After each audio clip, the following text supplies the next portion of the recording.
Bonjour et bienvenue pour ceux qui nous rejoignent. Alors aujourd'hui, je vais vous parler de ce que nous appelons tous à tort la réalité.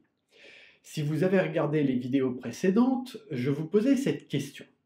Comment pensez-vous que le système des croyances, valeurs, besoins, limites et émotions joue sur votre perception du monde qui vous entoure?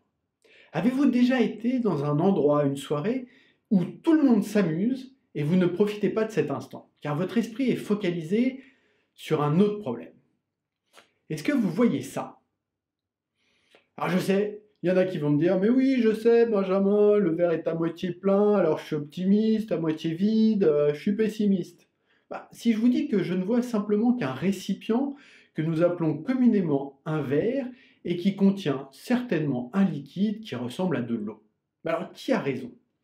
Alfred Korzybski était à l'origine ingénieur et expert des services de renseignement et il a fondé la sémantique générale, une logique de pensée basée sur les mathématiques et la physique.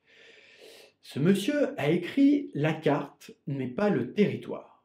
De façon simple, nous n'avons accès à la réalité qu'à travers notre perception.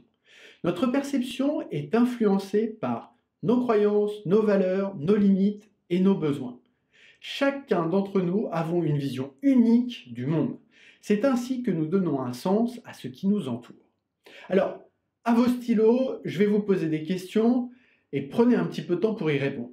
Que pensez-vous ne jamais pouvoir faire? De quoi ne vous sentez-vous pas capable? À quoi ne vous donnez-vous jamais l'autorisation? Que pensez-vous ne jamais mériter? Quelle culpabilité vous hante?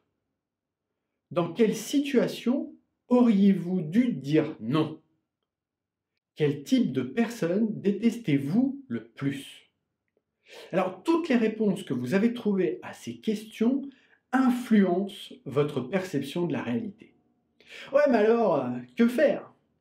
Le point de départ, c'est d'en avoir conscience. Puis, c'est de connaître ses valeurs, les nourrir, ainsi que ses besoins.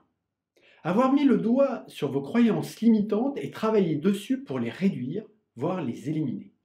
Vous comprenez maintenant que les autres, eux aussi, ont leur carte et donc leur réalité. Pour Korzybski, la grande difficulté des relations humaines vient du fait que les gens confondent la carte et le territoire. Selon lui, cette notion de carte différente du territoire s'applique aux mots avec les choses qu'ils désignent. Par exemple, quelle définition donnez-vous à amour? Est-il éternel, éphémère, illusoire? Votre réponse est le résultat de vos expériences et de vos croyances. Quelle définition donnez-vous au mot respect? Alors, vous avez compris, en résumé, la réalité que vous percevez n'est pas celle que perçoit votre voisin.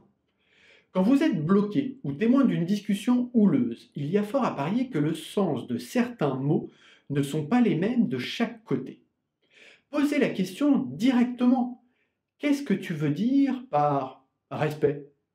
Faites l'expérience et racontez-la moi.